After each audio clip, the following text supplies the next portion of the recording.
The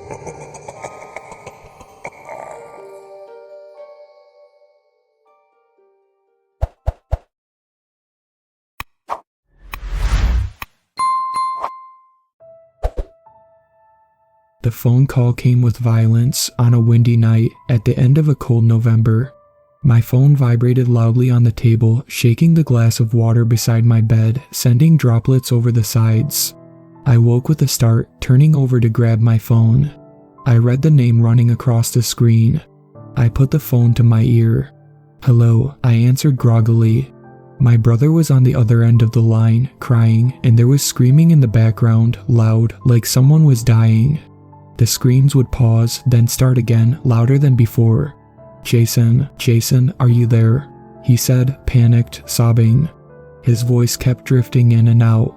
I could barely hear him over the screams. "Eddie, what's wrong?" I replied, rubbing my eyes. I sat up in darkness, flailing for the lamp switch.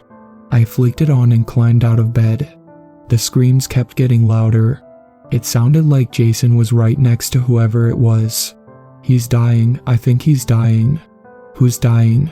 "Eddie, what's going on?" I hit him. I didn't see him coming. He just came out on the road. Eddie started to sob uncontrollably. The screams turned into a high-pitched wailing. There came a point when I couldn't distinguish which was which. I put the phone on speaker and set it to the lowest volume. I got dressed quickly, taking my keys and wallet with me. I headed out of my apartment and the wind hit me with full force. My hands turned numb quickly, my face and fingers burning from the cold. I ran to the parking lot and got in my car. "Where are you?" I asked, starting the car. My hands were shaking against the wheel. Eddie was still crying, panting on the phone, on the verge of a panic attack. I was surprised he didn't have one already. "Eddie," I repeated, "take a deep breath and listen to my voice." He began to calm down, his sobbing dying down to a steady crying. At some point on the walk to my car, the screams had turned into whimpers. I could barely hear the man in the background. He wouldn't be alive much longer. "I'm here," Eddie said, sighing. He sniffed and shifted the phone to his other ear. "Where are you?" I asked. "I'm on Hollow Creek Road."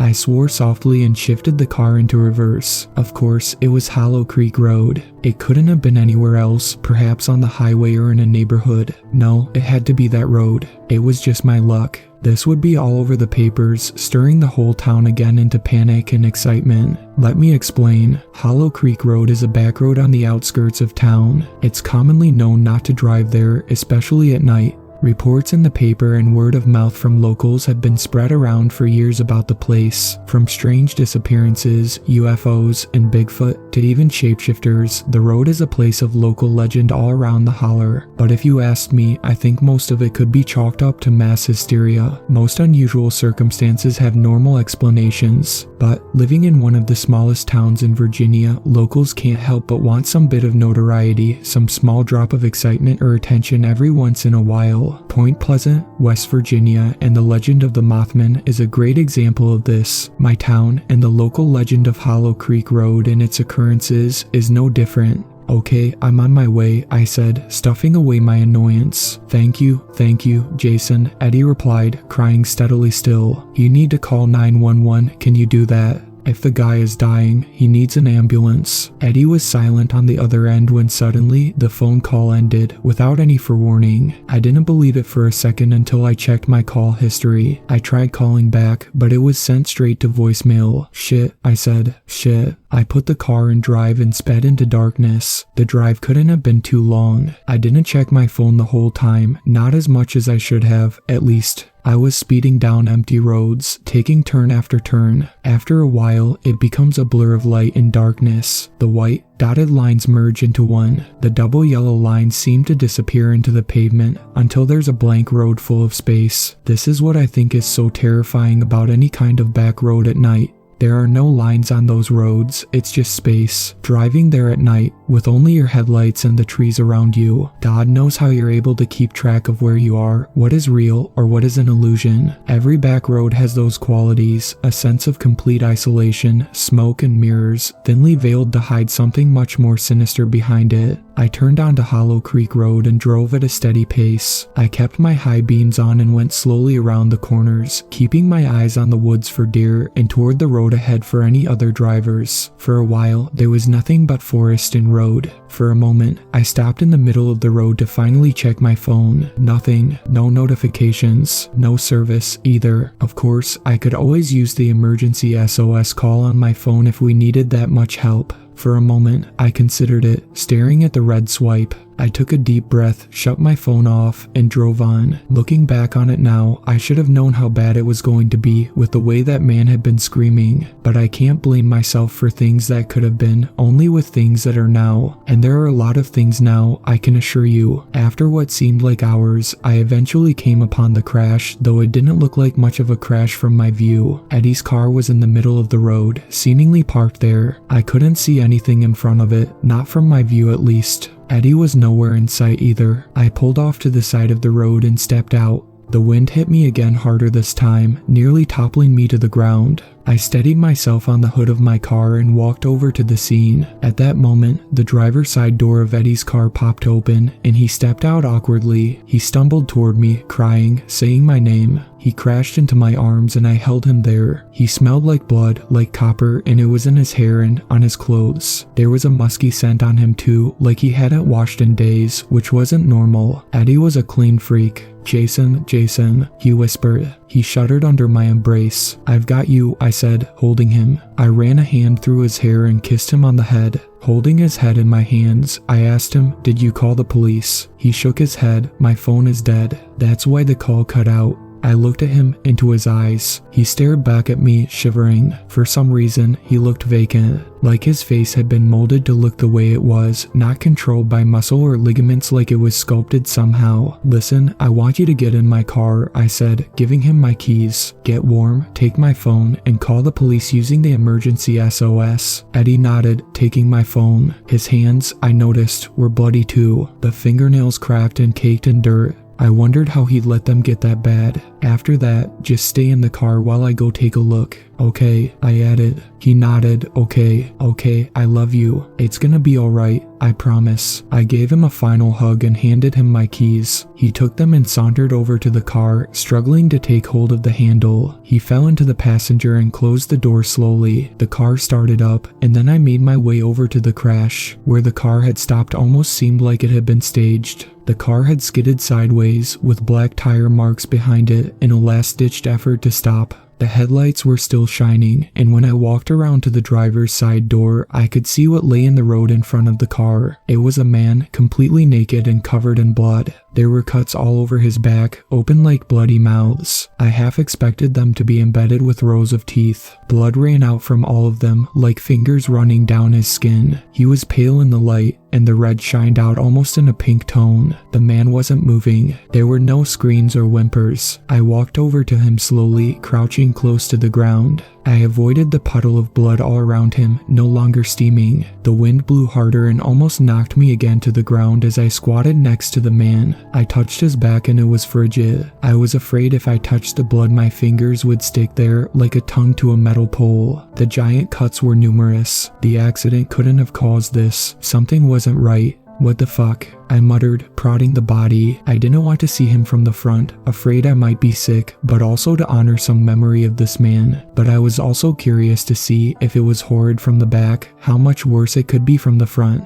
I bit my knuckle and breathed into my hands. My breath hovered around me like a thick fog when I let my hands go. I finally moved around to the front. His arms and chest were covered in the same cuts, slashed hither and fro across one another diagonally. It had to have been an animal of some sort. His genitals had been removed entirely from the body and weren't anywhere in sight. The man's head was under his arm, and his face was turned toward the pavement. From the puddle of blood that lay under there, I knew there wouldn't be much left of his face anyway, but I had to see. I needed to know what he looked like. The wind howled against the night, blowing the trees against one another. They creaked and struck one another, rattling like bones. Chills ran across my body, up to my neck where my hair stood on end. I crouched closer to the man, reaching out my hand for his arm. My fingers enclosed around his wrist, which didn't seem as cold, considering they were near his mouth. I closed my eyes and took a deep breath. I lifted his arm and threw it to the side. I opened my eyes. What I was seeing didn't make any sense. There was no possible way it could.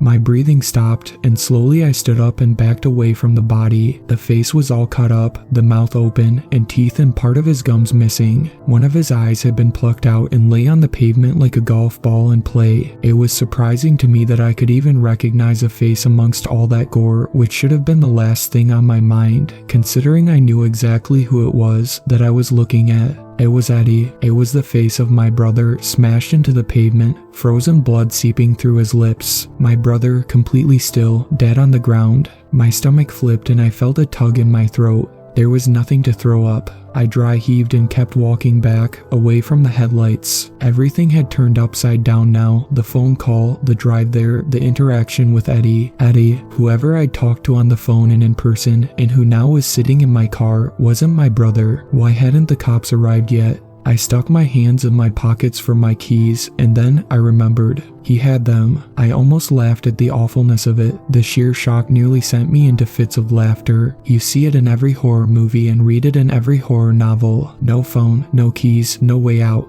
It's just you and whatever it is that's left. And whatever was left there for me wasn't my brother, Jason. The voice that called me came from the woods. It was a whisper, low and hoarse. It ran against my skin and ears. I cringed and stepped away from the headlights, speed walking to Eddie's car. I tugged at the handle, locked. Fuck. Jason, please. The voice pleaded, like a child. It sounded just like Eddie as he had sounded when he was a boy, calling for his older brother to save him. I didn't answer. I hid behind the passenger door and closed my eyes. I opened them and looked around me. I didn't see anyone or anything, but I did see a few rocks on the side of the road, large in size, with jagged edges. Jason, I love you, Jason. I need you. That's not you, that's not you, that's not you, I whispered repeatedly. Then the voice laughed coldly, and it vibrated through the wind, carrying it across the road and everywhere around me. I shivered beneath the weight of it. Just come out. The voice whispered delicately. I leaned forward on my knees and crawled toward the edge of the road.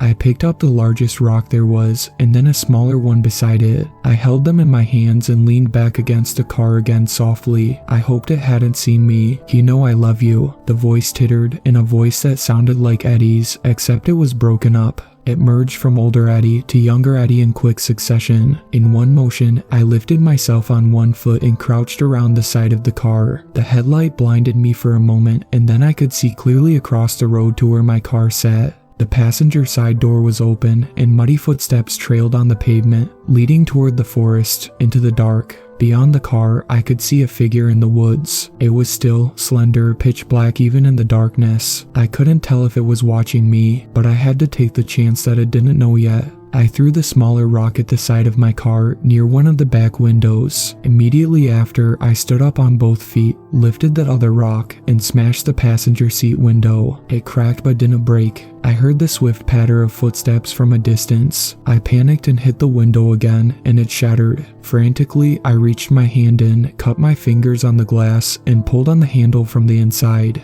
The door opened, and I jumped in. I climbed into the driver's seat and fumbled for the ignition. I felt the key sitting there and started the car. I looked out the window next to me, and for a moment, I saw what looked like Eddie standing on the driver's side of my car. He was watching me, emotionless. Then he smiled, revealing large rows of needle-like teeth. His jaw unhinged and gaped open at me, and he laughed, a shrill laughter that pierced the night in my ears. I screamed, put the car into drive, and sped off down the road, ignoring everything else. I screamed for I don't know how long, cried, wept, and pounded the steering wheel. I turned on the high beams and kept driving, not slowing down. When I did slow down, I stopped in the middle of the road. I took a deep breath and kept my hands on the wheel, and I lifted my hands, burying my face into them, and sobbed. the few days after I can hardly remember. At some point, I got home. I awoke in the back of Eddie's car in the parking lot next to my apartment. As the memory started to come back to me, I wept for days, coupled with constant nightmares and panic attacks. Eventually, I filed a missing person report after my mom called me about Eddie. She had been worried sick, unable to reach him. "Have you seen him?" she asked. Her breathing was quick and panicked. I clenched my teeth, holding my breath. "No, I haven't. He hasn't called or texted me back. Fuck," she hissed, hanging up on me. A few days after that call, they found my car parked on the side of the road where I'd left it. They checked all sorts of cameras, none of which were near Hollow Creek Road, considering how rural it was outside of town. The only footage they could find was of my car speeding down the roads in the middle of the night. In the car, they found blood and skin matter, all of which was Eddie's. They questioned me, of course, considering it was my car with his blood and skin, with Eddie's car outside of my apartment, and the footage from that very night. And the answer, at least with what I gave them, was truthful to them after the questioning. In a fit of unknown panic or mental distress, Eddie had driven to my apartment, unable to reach me due to me being asleep in my apartment. He left his car and took mine for unknown reasons. Considering there was hardly any gas in Eddie's car, as it was left there, it's possible he ran out and panicked, but this wasn't certain. As for the broken window and a few missing things inside the car, it very well could have been a robbery, and somehow he ended up on Hollow Creek Road, with his blood and skin matter in the passenger seat of my car and a trail of blood leading to the forest. To clear up any wrongdoing on my end, I added in a quick lie that my brother had been suffering from some high stress due to his college classes, combined with his part-time work. He also, I told them, had a history of mental health issues, as did the rest of my family, which was true to some degree. Not knowing if this would clear my name, I left it at that. They never questioned me again. They moved to other things. There were no mentions of the broken glass on the road. They told me they had found no bodies near the scene. The road was clear of blood or anything that could have been chalked up to evidence of Eddie's remains. They told me, not word for word, that after he'd walked into the woods, he'd vanished without a trace. There were search parties for days, weeks even. Nothing. Eventually, it all faded into dead ends. And for a long time, the town was silent. It's been years since then, and the disappearance of my brother has settled down into the long, mysterious history of Hollow Creek Road. The talk has settled down, and other strange things have occurred there since, but that's not to distract from the frenzy it caused after it happened.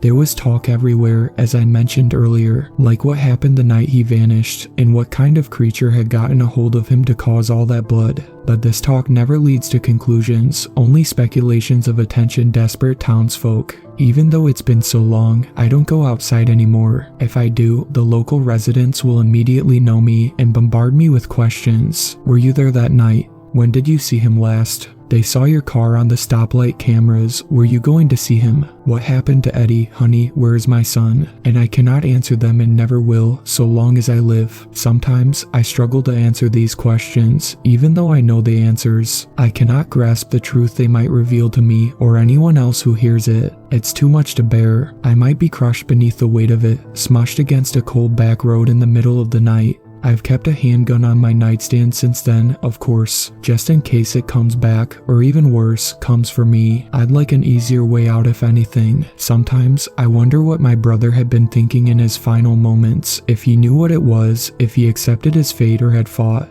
I like to think it was quick for him, like a candle being blown out. Other times, I don't think it was that easy. I imagine the screams I heard and can't help but wonder if that was him. Maybe he felt that thing tearing into his back and stomach, shattering his teeth and ripping out his eyeball. At this point, I don't like to ponder it anymore. No good comes from it. The only memory of my brother now exists in Wikipedia pages and newspaper articles. I'm sure a documentary will be made someday, and his name will pop up somewhere in the mix. They might try to interview my family, and they might succeed. But they won't get to me. Whatever it was that took my brother, that turned into him, is burned into my memory, and I do everything in my power to keep it as far away from me as possible, and every single thing that has followed since. Except, that's not possible, because on nights like this one, when it's it's dark and cold, with the wind blowing against my apartment windows, whistling beneath the seals, it visits me. It's always in the form of my brother, always. I'm sure it has other forms, other people it could morph into, but it always chooses Eddie, and sometimes it's nice to see him, because for a moment, I can pretend it's him, staring back at me from the street outside my apartment window, waving at me. I never wave back despite my temptations. The wind never blows his hair out of place, never topples him over, never makes him shiver. He stares at me and I stare back.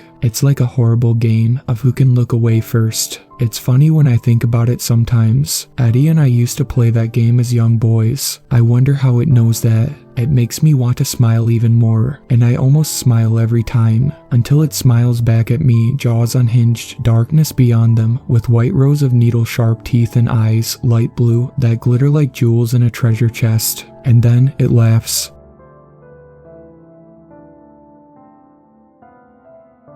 Thank you to my superfans, Sweet Black Swan, Tacy, and Brooklyn. I really appreciate you guys supporting my channel, and I look forward to making more content for everyone.